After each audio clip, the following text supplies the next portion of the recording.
ഞാൻ ചോദിച്ചത് കോഫിയാണ് അബു. അഞ്ചായല്ലോ.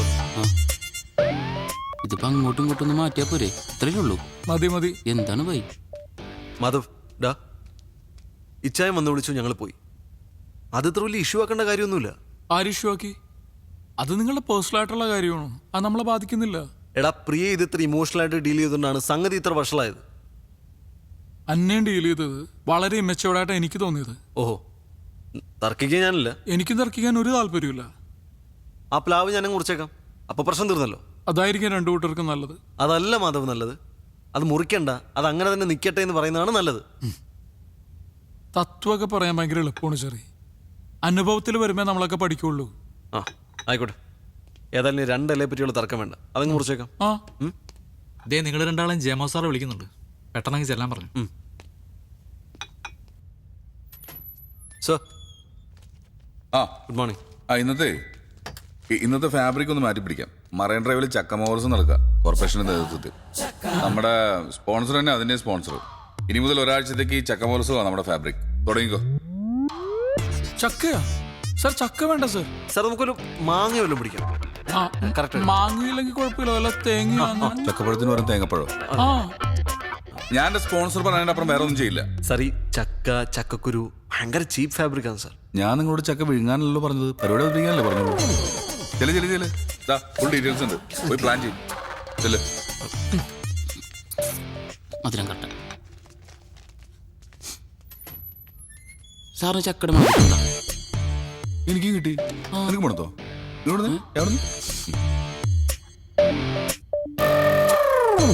മണമുണ്ട്. ചായക്ക അല്ല ചക്കക്ക്.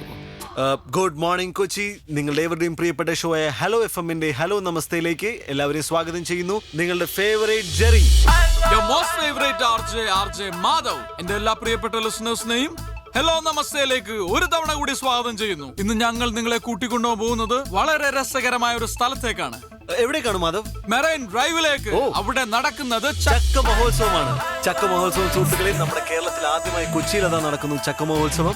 ചക്കയെ പറ്റി പറയുകയാണെങ്കിൽ ചക്ക മലയാളികളുടെ ഇഷ്ട വിഭവമാണ്. ചക്കയട, ചക്ക പായസം, ചക്ക അവിയൽ, ചക്ക വരട്ടിയത്, ചക്കത്തോരൻ, ചക്ക പുഴുക്ക്, ഇങ്ങനെ ഒരുപാട് രസകരമായ വിഭവങ്ങൾ നമ്മൾ ചക്കയിൽ നിന്നുണ്ടാക്കുന്നു. അതേപോലെ പറയാൻ വിട്ടുപോയ മറ്റൊരു കാര്യമുണ്ട്. മാധവന്റെ വൈഫ് പ്രിയ വളരെ നല്ലൊരു ബേക്കറാണ്. അവർ വളരെ നന്നായിട്ട് ചക്ക കേക്ക് ഉണ്ടാക്കുന്നതാണ്. അതെ, ബേക്കർ ആവുക എന്നുള്ളതും ചക്ക കൊണ്ട് കേക്ക് ഉണ്ടാക്കുക എന്നുള്ളതും അതൊരു ക്വാളിറ്റിയാണ്. ഒരുപക്ഷെ അത് കഴിക്കാനുള്ള ഭാഗ്യം എന്റെ പ്രിയപ്പെട്ട സുഹൃത്തിന് ഉണ്ടായിട്ടുണ്ടാവില്ല. നമുക്ക് മാറ്ററിലേക്ക് തിരികെ വരാം. ചക്ക മഹോത്സവം. അതിനോടനുബന്ധിച്ച് ഞാൻ ഏവരോടും റിക്വസ്റ്റ് ചെയ്യുകയാണ്, എല്ലാവരുടെയും വീട്ടിലൊരു ഒരു ചക്കക്കുരു നടുക. അതൊരു പ്ലാവാകട്ടെ, കേരളം ഒരു പ്ലാവളമാകട്ടെ. ചക്കക്കുരു നടുന്നതിന് മുമ്പ് നിങ്ങൾ ഒരു കാര്യം ആലോചിക്കുക. ചക്കക്കുരു കുഴിച്ചിട്ട് അത് വലുതായി ഒരു പ്ലാവാകുമ്പോൾ ഒരു കാരണവശാലും നിങ്ങളുടെ അയൽവാസി ബുദ്ധിമുട്ടരുത്. അദ്ദേഹത്തിന്റെ ജീവിതം ഒരിക്കലും നിങ്ങൾ താറുമാറാക്കരുത് എന്ന് പറയാൻ പാടില്ല.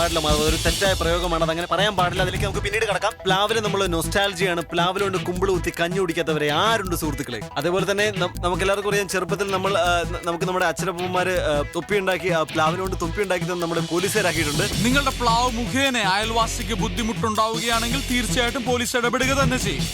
അത് പറയുകയാണെങ്കിൽ അത് ക്ഷുദ്രന്മാരുടെയും വിവരദോഷികളുടെയും ഭാഷ മാത്രമാണ്. മാത്രമല്ല ഞാൻ ഓർമ്മിപ്പിക്കുന്നു, പോലീസുകാർ മരം വെട്ടുകാരല്ല. അതുപോലെ തന്നെ പോലീസുകാരെ ഭയന്ന് ആരും ഇതുവരെ മരമോ മരത്തിന്റെ കൊമ്പോ വെട്ടാറില്ല മാധവ്. എന്റെ അയൽവാസി ഒരു പ്ലാവ് നടുകയും അത് മുഖേന എന്റെ ജീവിതത്തിനെയോ അല്ലെങ്കിൽ എന്റെ വീടിനെയോ ഏതെങ്കിലും തരത്തിൽ ബാധിക്കുകയാണെങ്കിൽ തീർച്ചയായിട്ടും പോലീസ് ഇടപെടുകയും ആ പ്ലാവ് മുറിച്ചു മാറ്റുകയും ചെയ്യും. ചെറിയ നമുക്കൊരു സോങ്ങിലേക്ക് കിടക്കാം. Madhav, take it from me. എന്റെ പ്ലാവല്ല, അതിന് കൊമ്പ് പോട്ടൊരു ചില്ല പോലും വെട്ടാൻ ഞാൻ സമ്മതിക്കില്ല. അത് മുറിക്കാൻ പറ്റുമോ ഇല്ലയോ എന്ന് നിനക്ക് ഞാൻ കാണിച്ചു തരും. എടാ, നിന്നെ പോലൊരു കിഴങ്ങനെ ഫ്രണ്ടാക്കി എന്നെ പറഞ്ഞാൽ മതി. ഞാനില്ലെങ്കിൽ ഷോ നടക്കില്ലായിരുന്നു. നീയാടാ കിഴങ്ങൻ. ഞാനില്ലേ കാണായിരുന്നു. എന്ത് കാണാനടാ? നീ എന്തുണ്ടാക്കി?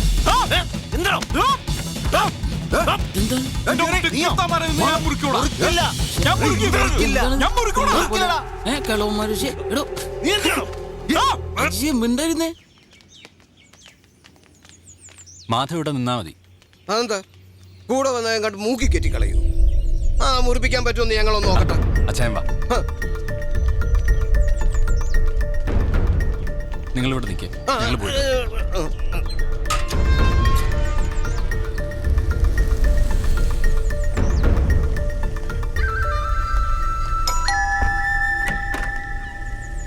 ഞങ്ങൾ കമ്മിറ്റി കൂട്ടിയിട്ട് നേരിട്ട് വരുന്ന വഴിയാ. ഇരിക്കൂ.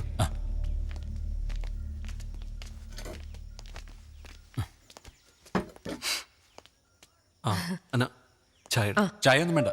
അതുമല്ല, അയൽപക്കക്കാരുടെ മുമ്പിൽ ആകെ അങ്ങ് പൊട്ടയായിരിക്കില്ലേ? ആ മനപ്രയാസത്തിനിടയിൽ അന്നോ ചായ. മിസ്റ്റർ ജെറീബ്, ഈ കോളനിയിൽ ഇങ്ങനെ ഒരു ഇഷ്യൂ ആദ്യമായിട്ടാ. ഒത്തുതീർപ്പിന് വന്ന ആളെ ഭാഗം പറയാൻ പാടില്ല. എന്നാലും പറയും, ഇതെന്താ ഈ കൊച്ചനാണോ പ്ലാവിന്റെ കൊമ്പ് അങ്ങോട്ട് ചരിച്ചു വെച്ചത്? അല്ലെങ്കിൽ കിട്ടുന്ന വിലക്ക് അങ്ങ് വിറ്റേച്ച് പോണോന്ന്. ബിൽഡേഴ്സ് നല്ല ഉദ്ദേശത്തിലാ ലാൻഡിലെ മരങ്ങൾ വെട്ടാതിരുന്നത്. അതിപ്പോ ഇങ്ങനെയോ ആയി. അതുമല്ല ചേച്ചി, ഈ കോളനിക്കാരുടെ മുമ്പിൽ ഞങ്ങളെ അവര് വഴക്കാളികളാക്കി.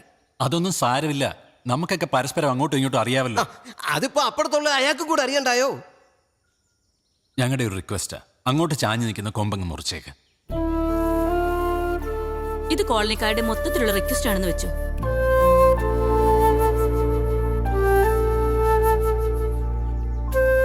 ഒരുത്തനെയും പേടിച്ചിട്ടൊന്നുമല്ല, നിങ്ങളോട് റെസ്പെക്ട് ഉണ്ടല്ലോ. മുറിച്ചേക്കാം, കൊമ്പല്ല മരം തന്നെ മുറിച്ചേക്കാം. Thank you Jerry, thank you. നമുക്കിറങ്ങാം.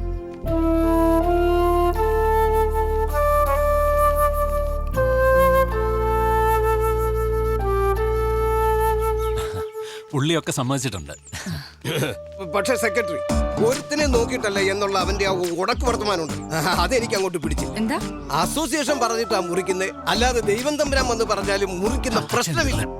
എനിക്ക് ഒരുത്തൻ ഔദാര്യം വേണ്ട. ഞാൻ ഞാൻ എന്റെ മര്യാദയുടെ പുറത്താണ് നിങ്ങൾക്ക് പരാതിയെന്ന്. അല്ലാണ്ട് ഇത് വെട്ടിപ്പൊളിച്ചുകളയാൻ എനിക്കറിയാൻ വളഞ്ഞിട്ടല്ല. ഇതൊക്കെ കണ്ടോ? ഇതൊക്കെ എത്ര കാലം വെച്ചിട്ടാ സഹിക്കുക? പിന്നല്ലാതെ ശരി. അവളതെല്ലാം കൂടി ഇങ്ങോട്ട് വലിച്ചെറിയുന്നു. ഇവിടെ ഞാൻ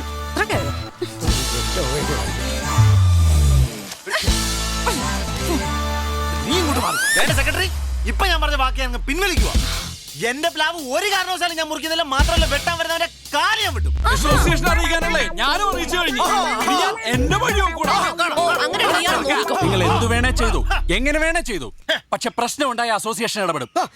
ഈ വെട്ടും കുത്തും കലഹമൊക്കെ ഉണ്ടാകുന്നതിനെക്കാട്ടും നല്ലത് എത്രയും പെട്ടെന്ന് കിട്ടുന്ന വിലക്ക് ഇതൊക്കെ വിൽക്കുന്നത്. എന്റെ മുമ്പിൽ നിന്ന് ഇയാളും ഇടയ്ക്ക് നിരങ്ങരുത്. ഞാൻ പറഞ്ഞേ, എല്ലാവരും വീട്ടിൽ പോകണം. എല്ലാരോടും എന്റെ തലേക്ക് എന്തിനാ? ഹലോ, ജമോൻ സാറല്ലേ? ആണെന്നാണ് എല്ലാവരും പറയുന്നത്. എടാ, നീയൊക്കെ കാരണം ആ സ്പോൺസർ ആകെ വയലന്റ് ആയിട്ടിരിക്കുക. അറിയോ, ഈ ഷോ അബ്രപ്റ്റ് ആയിട്ട് നിർത്തിയാണ്. എന്താ സ്പോൺസേഴ്സിനോട് പറഞ്ഞേക്ക് ജെറി ഹലോ എഫും വിട്ടെന്ന് എന്റെ റെസിഗ്നേഷൻ സാറിന് മേലിൽ ഞാൻ അവിടെ നിൽക്കുന്നില്ല. ഇവന്റെ കൂടെ ഇനി ആര് വർക്ക് ചെയ്യാനാ? എടാ മക്കളെ, ചേട്ടനൊന്ന് പറയട്ടടാ. നിന്റെ ഒപ്പം ഇനി ആര് വർക്ക് ചെയ്യൂടാ? അയ്യോ, ഞാൻ ജിഞ്ചറി പോടാ. ഞാൻ ഓറഞ്ച് പോടാ. നിന്റെ ഓറഞ്ച് പുളിക്കും. നിന്റെ ജിഞ്ചർ കൈക്കൂടാ. ഒരു കാരണവശാലും ഇവർക്ക് വിട്ടുകൊടുക്കാൻ അറിയില്ലെന്നെ. എന്താ